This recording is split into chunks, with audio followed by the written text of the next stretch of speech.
Dios les bendiga en esta mañana.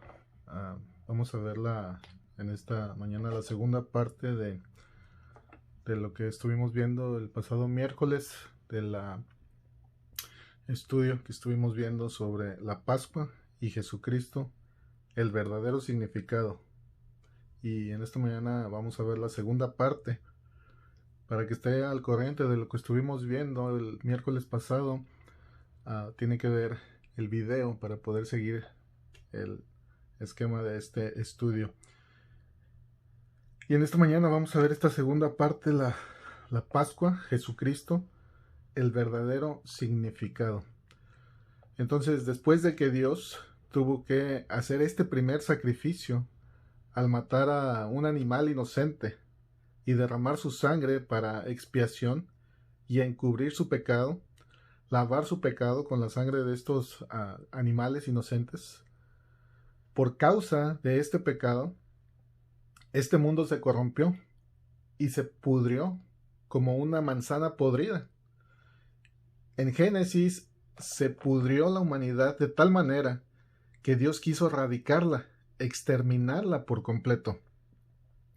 Si vamos allí al libro de Génesis, en el capítulo 6, del 6 al 7, dice de esta manera: Y se arrepintió Jehová de haber hecho al hombre en la tierra, y le dolió en su corazón.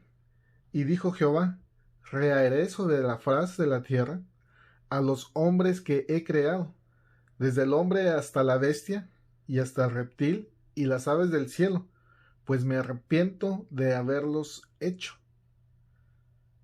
Era tanta la maldad de los hombres en los tiempos de Noé, que Dios llegó a tomar esa decisión. Si vamos ahí en Génesis 6:5, dice de esta manera, dice: Y vio Jehová que la maldad de los hombres era mucha en la tierra, y que todo el designio de los pensamientos del corazón de ellos era de continuo solamente el mal. Era tanto el odio, la maldad, la idolatría, el satanismo, el homosexualismo, que el mismo Jesucristo compara el día de su venida como en esos días.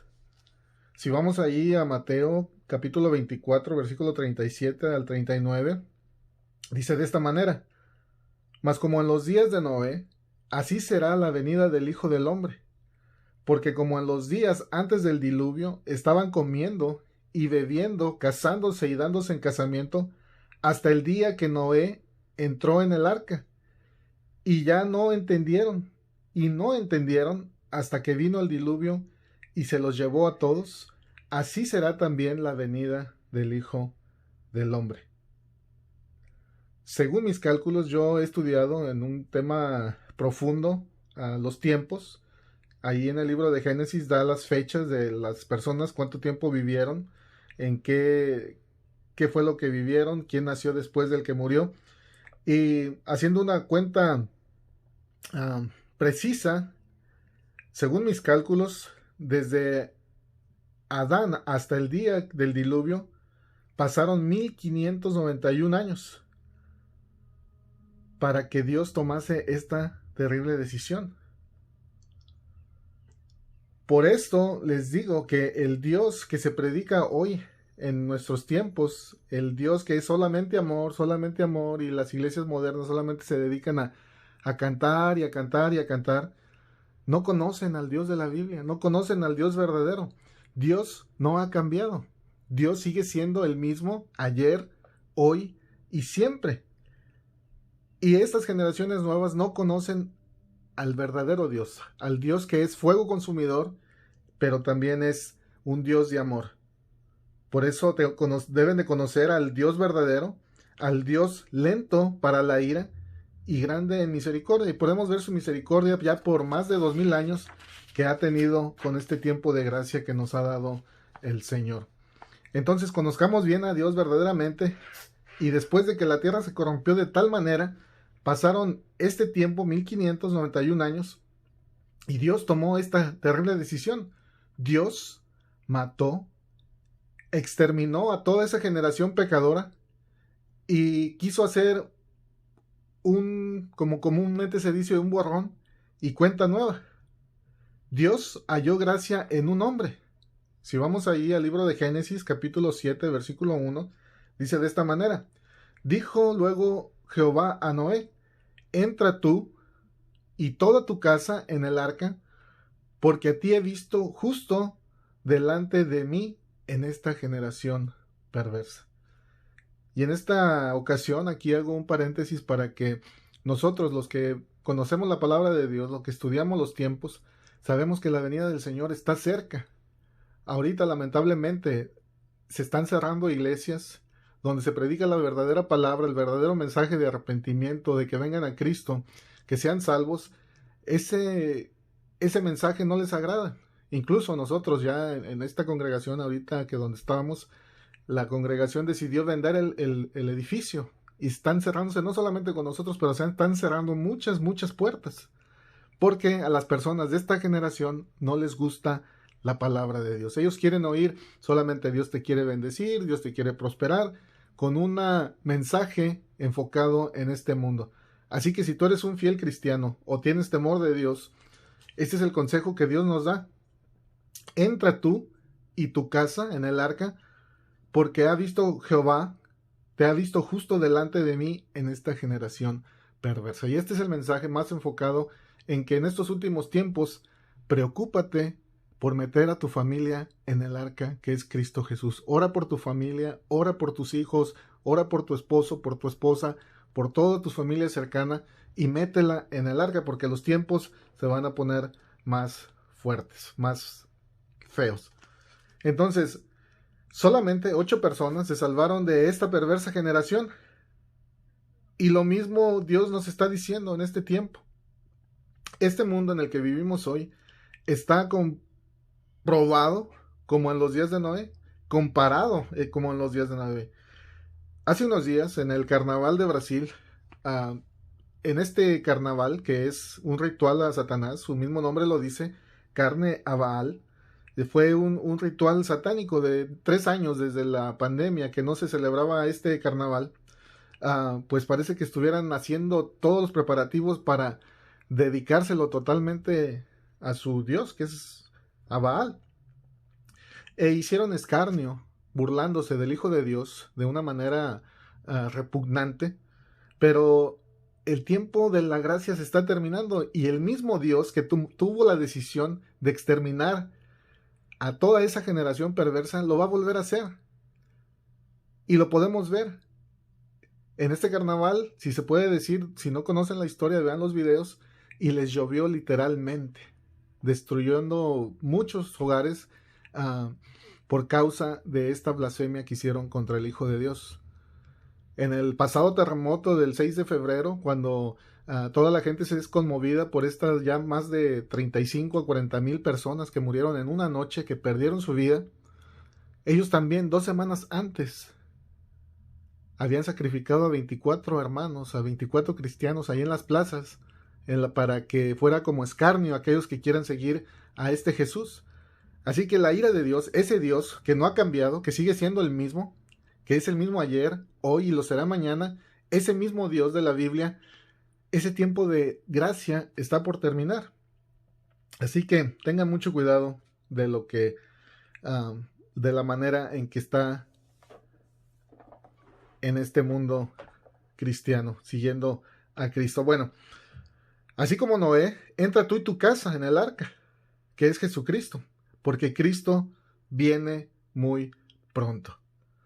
Bueno, estamos viendo cuál es el verdadero significado de la Pascua y por qué Jesús tuvo que venir a morir en la cruz.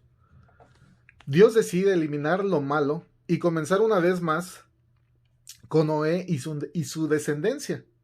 Lamentablemente, otra vez, esta generación, otra vez se vuelve a corromper la humanidad, de tal manera que esta nueva generación se atreve a desafiar a Dios y crear una torre muy alta.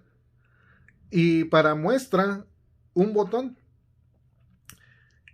El hombre es malo por naturaleza y a causa del pecado se rebela contra Dios. Veamos ahí en Génesis 11, del 1 al 9, dice de esta manera. Dice así: en ese entonces se hablaba un solo idioma en toda la tierra. Al emigrar al oriente, la gente encontró que la llanura de la región de Sinar y ahí se asentaron. Un día se dijeron unos a otros: vamos a hacer ladrillo y a cocerlos al fuego. Fue así como usaron ladrillos en vez de piedras y asfalto en vez de mezcla. Luego dijeron: construyamos una ciudad, una torre muy alta que llegue hasta el cielo. De ese modo nos haremos famosos y evitaremos ser dispersados por toda la tierra. Una total rebelión contra Dios, y hay una hipótesis, una teología que se cree que el hombre llegó a tomar esta decisión por si una vez más Dios volvía a tomar la decisión de radicar al hombre de la faz de la tierra con otro diluvio. Sabemos en su promesa que por eso el arco iris es un simbolismo donde Dios prometió no volver a eliminar esta humanidad con agua. Lo va a hacer con fuego, pero no con agua. Entonces, por eso también podemos ver ese arco iris de 6 colores que tienen, ya saben cuál movimiento que está hoy muy de moda. Pero así es el hombre. Decide desafiar a Dios, y lo mismo pasa hoy en nuestros días. La gente poderosa, los reyes, la gente más de poder social, conocen de Dios, saben que Jesucristo es real, pero no se quieren arrepentir, así como aquella generación en los tiempos de Babel. Conocían a Dios, sabían lo que Dios había hecho y deciden enfrentar o se atreven a desafiar a Dios. Lo mismo con esta generación.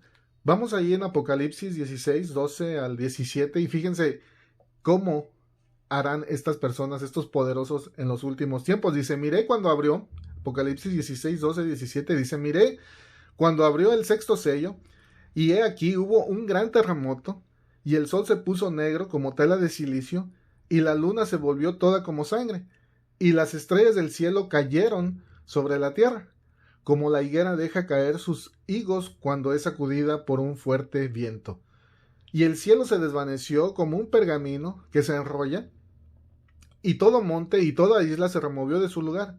Fíjense bien, los reyes de la tierra, los grandes, los ricos, los capitanes, los poderosos, y todo siervo, y todo libre, se escondieron en las cuevas y entre las peñas de los montes, y decían a los montes y a las peñas: caed sobre nosotros y escondernos del rostro de aquel que está sentado sobre el trono y de la ira del Cordero, porque el gran día de su ira ha llegado, y ¿quién podrá sostenerse en pie?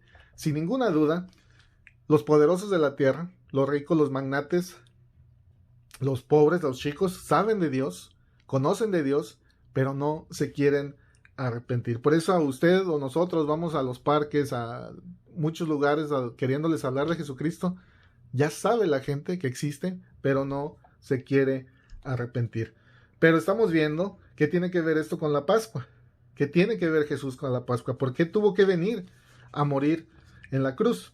Entonces, así que el hombre, desde el sacrificio de aquellos primeros animales, desde Adán, de Adán y Eva, el hombre vivió muerto espiritualmente, separado de Dios por causa del pecado. Y en ese tiempo reinó Satanás en este mundo por causa de aquella desobediencia de Adán y de Eva. Así que Dios toma la decisión de tomar una nación, a un pueblo, a una descendencia, para crear una nación separada de todas las naciones de la tierra, que no fuera contaminada. Decide escoger este grupo, esta nación, para que le sirviera. Y esto lo vamos a ver ahí en Deuteronomio, capítulo 7, del 6 al 7. Dice de esta manera. Dice: porque tú eres pueblo, Deuteronomio 7, 6 y 7, dice: porque tú eres pueblo santo para Jehová, tu Dios. Jehová tu Dios te ha escogido para hacerle pueblo especial, más que todos los pueblos que están sobre la tierra. Y no por ser vosotros más que todos los pueblos que os ha querido Jehová, y os ha escogido, pues vosotros eras el más insignificante de todos los pueblos. Dios decide tomar esta nación para el servicio de él, la escoge para separarla del mundo, del resto del mundo. Estaba contaminado, estaba en manos de Satanás. Y por eso Dios decide apartar esta nación que conocemos como ahora la nación de Israel. Esta nación es la descendencia de Abraham, y ahorita vamos a ver quién es Abraham. Él es el descendiente, él es el padre de la fe, y a él es Dios el que le da esta promesa.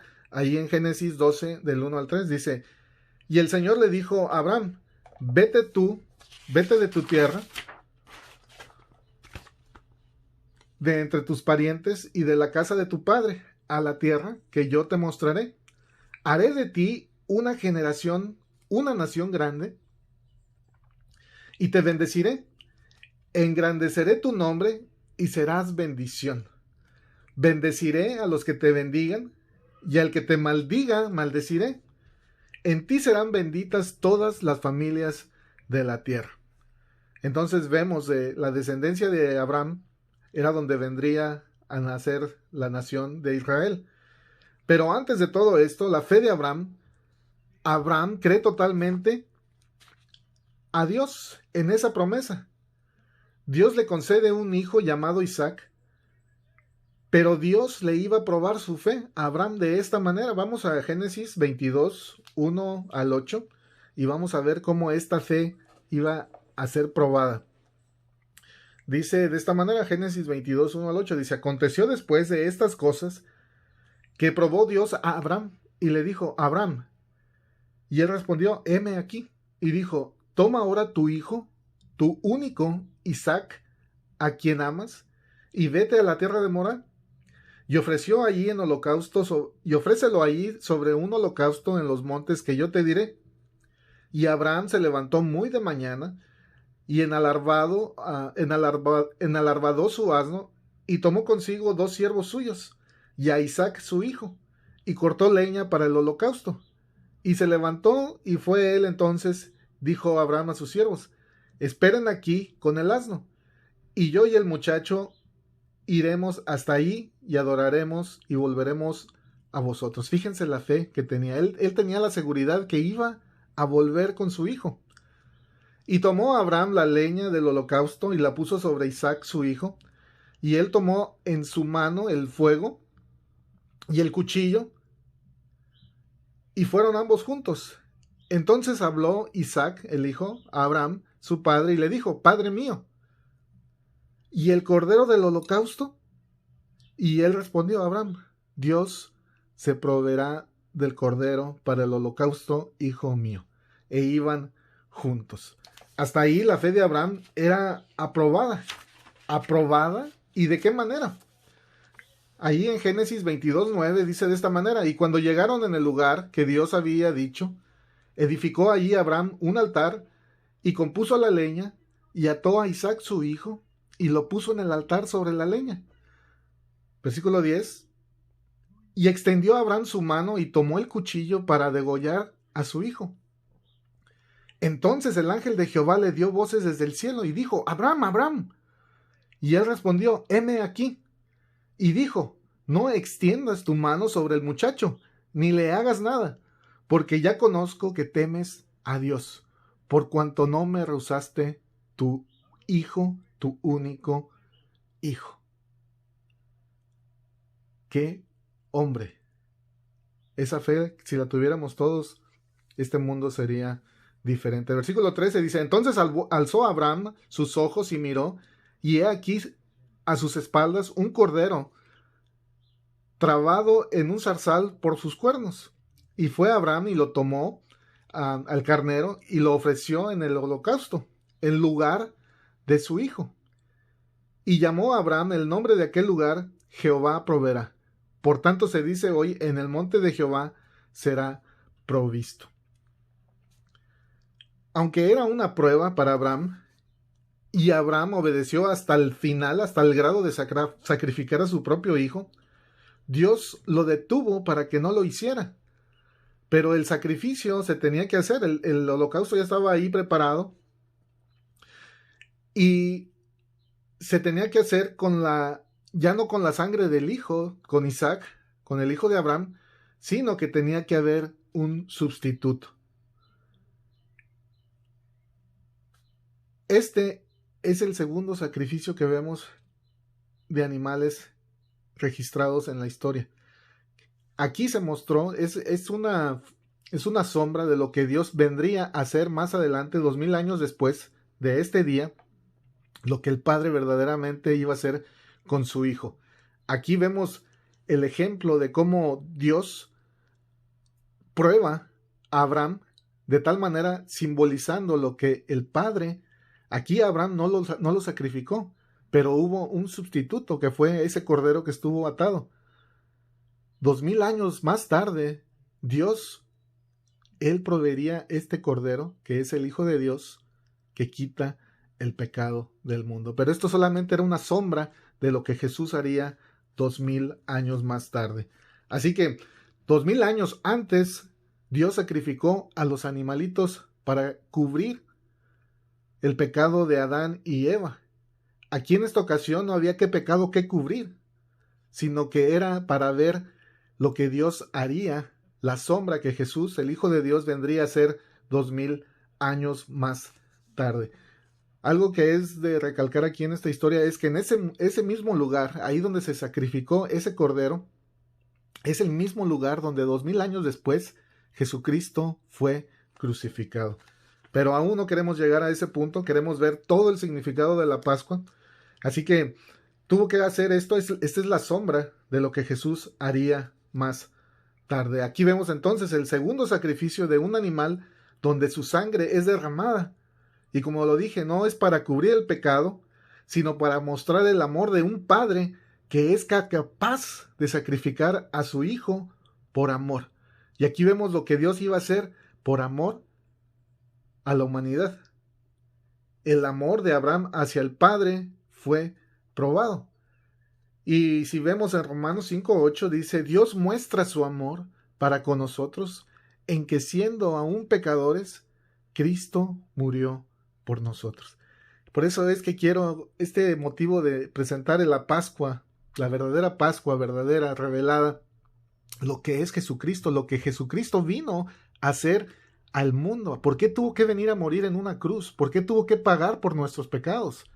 No solamente decirle a la gente, sí, Cristo te ama, arrepiéntete, cree en tus pecados y serás salvo. Y después de ahí ya, ven, Él te va a dar todo lo que tú quieras, Él va a ser tu genio. No, hay que ir a ver más allá lo que Jesús es, quién es Dios, cómo es Dios. Ese mismo Dios de ira, de fuego consumidor, sigue siendo el mismo. Y este mundo está en grave peligro si el mundo no, y no se va a arrepentir.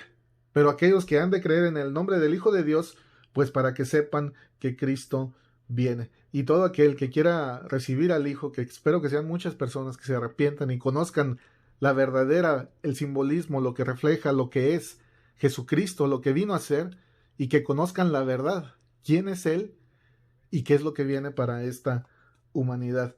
Entonces, esto solamente era la sombra de lo que Jesús vendría a hacer para pagar por nuestra deuda con Dios. Ahora, conocemos la historia de aquí, 2000 años, bueno, más bien la historia que después vendría, en la gran escasez que vendría para el mundo entero después de este sacrificio. Vienen a Abraham le nació Isaac, a Isaac le nace Jacob, y a Jacob le nacen 12 hijos, los cuales de esta nación, que era la nación de Israel, estos 12 hijos de Jacob, 10 hermanos, los 10 hermanos mayores, vendían a José su hermano, a uno de los 12 hijos de Jacob. A José lo venden como esclavo, y sin saberlo, Dios tenía un propósito con José. Lean la historia de José, no tenemos el tiempo para entrar a todos los detalles, pero de José es llevado, vendido como esclavo a la nación de Egipto, porque vendría una sequía terrible para la humanidad, y Dios tenía un plan para este joven. Sus hermanos lo venden como esclavo. José termina como segundo mayor en la nación de Israel. Lean la historia, como les digo, y Dios viene a usar a José para que se fuera salvada su generación de Abraham. Las 12, este pueblo que Dios iba a escoger para que le sirviera a Dios. Entonces llegan a Egipto, y más o menos por 430 años después que de José, sigue creciendo las generaciones, se olvida lo que José hizo por esa nación, y después que José muere, ahí se quedó, la nación de Israel se quedó esclavizada en Egipto, y por 430 años quedan esclavizados, hasta que Dios manda a un libertador llamado Moisés, un faraón muy duro de corazón. Dios manda a Moisés que lo saque. También no vamos a entrar en detalle con Moisés. Moisés huye al desierto a la edad de 40 años. A la edad de 80 regresa. Dios lo manda a que venga y liberte a su pueblo de Dios que escogió para que le sirviera. Y viene Moisés a la nación de Egipto a hablar con el faraón. El faraón, muy duro de corazón, no deja salir a la nación de Israel, no lo deja libre, y Dios tiene que venir a suavizarlo o a obligarlo que lo deje salir de Egipto. Egipto simboliza el mundo de pecado, y Dios tiene que usar estas 10 plagas. Usa 10 plagas de sangre, ranas, piojos, moscas, plagas de ganado, plaga de úlceras, plaga de granizo, plaga de langostas, plaga de tinieblas, y hasta el final la muerte de los primogénitos. Eso lo podemos ver ahí en Éxodo 11, 4 y 6, y dice de esta manera: dijo pues Moisés, Jehová ha dicho así, a la medianoche yo saldré por medio de Egipto, y morirá todo primogénito en la tierra de Egipto, desde el primogénito de Faraón, que se sienta en su trono, hasta el primogénito de la sierva que está tras el molino, y todo primogénito de las bestias, y habrá gran clamor por toda la tierra de Egipto, cual nunca la hubo jamás. Entonces, tuvo que llegar Dios a esto porque por la dureza del corazón de Faraón, de no dejar salir a la nación de Israel, de Egipto, Dios tuvo que llegar a esta terrible situación de matar a los primogénitos de esa nación de Egipto. Es algo terrible que dice aquí, que ya habrá gran clamor por toda la tierra de Egipto, cual nunca la había habido jamás. Aquí solamente quiero hacer un paréntesis. Pero cuando venga Jesús por su iglesia, todos los niños del mundo desaparecerán. No creo que sea el mismo clamor como dice ahí en el versículo 6, donde dice, y habrá gran clamor por toda la tierra de Egipto como nunca la ha habido. Y no creo que sea de la misma manera, porque en aquellos tiempos las madres, y en tiempos más para hace algunos años, aún las madres verdaderamente amaban a sus hijos y no eran capaces de venderlos. Ahora la situación ha cambiado. Ahora para muchas madres tener hijos es un estorbo. Muchos la tienen por interés a los hijos. Muchos son una carga, un estorbo, de tal manera que llegan a abortarlos antes de que nazcan. Entonces no va a ser ese mismo clamor, pero para aquellas todas madres que tienen a sus hijos ahorita y esas madres no son salvas, no conocen al Hijo de Dios, pues va a ser una escena casi similar, porque en una noche, en cualquier momento, en un abrir y cerrar de ojos, su hijo que tanto ama va a desaparecer, se va a esfumar, Dios se lo va a llevar. El gobierno ya tiene preparado para decirle que fueron los extraterrestres, los alienígenas, que se llevaron a cierto grupo de personas para restaurarles, cambiarles la mente, que esos son los cristianos que desapareceremos de este mundo. Así que si usted no es salva, si usted no ha creído en el Hijo de Dios y tiene un hijo, un pequeño, un niño, y si viene Cristo pronto, su hijo va a desaparecer. Pero no se preocupe, porque va a estar en buenas manos y Dios lo va a llevar para estar en su presencia, porque de ellos es el reino de los cielos. Así que, bueno, aquí por esta mañana, este día, terminamos esta segunda parte. Tenemos que ver todo el contexto de lo que es la Pascua, por qué Jesús vino a morir a este mundo, por qué vino a morir en la cruz, por qué tuvo que pagar por nuestros pecados, qué simbolismo tiene el derramamiento de sangre, por qué Dios lo hizo de esta manera. Y hasta aquí llegamos. La próxima ocasión vamos a verlo más a detalle, y ahí es donde vamos a ver esto que se conoce como la Pascua, el verdadero significado, el Pesaj, que es en hebreo, En inglés es el Passover, pasar por encima. Y Jesucristo viene a cumplir este propósito que Dios hizo. Lo tuvo que hacer de esta manera porque tenemos a un Dios que es justo. Dios no podía pasar por alto el pecado y tuvo que haber alguien, un sustituto que pagara el precio, alguien que viniera a morir por nosotros. Yo sé que alguien lo va a comprender, pero cuando usted lo entienda de esta manera, cuando lo entienda verdaderamente el significado, lo que es la Pascua, lo que es Jesús, créame que su vida va a cambiar y va a apreciar lo que es el verdadero significado de la Pascua. Lo que el Hijo de Dios hizo por ti, hizo por mí en la cruz del Calvario. Dios le bendiga.